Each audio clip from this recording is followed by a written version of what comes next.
গাড়ির ধাক্কায় আহত হরিণ। চিকিৎসাধীন হরিণ সুস্থ হলেই ফিরিয়ে দেওয়া হবে জঙ্গলে।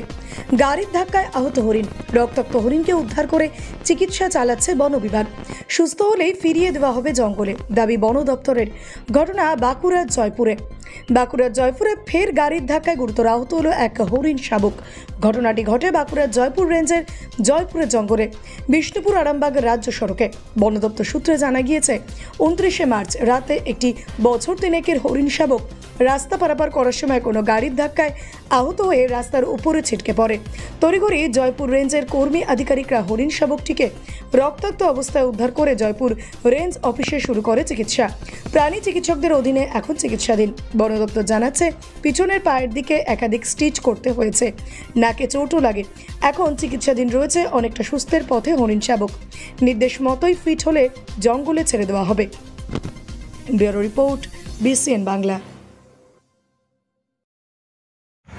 আমরা গত 29 তারিখে আমরা সন্ধ্যাবেলায় প্রায় 7:30-8টা নাগাদ আমরা হঠাৎ করে একজন পথচারী আমাদেরকে খবর দেয় যেটা হরিণ মোটামুটি রাস্তার ধারে জাস্ট একটা উন্ডে রয়েছে।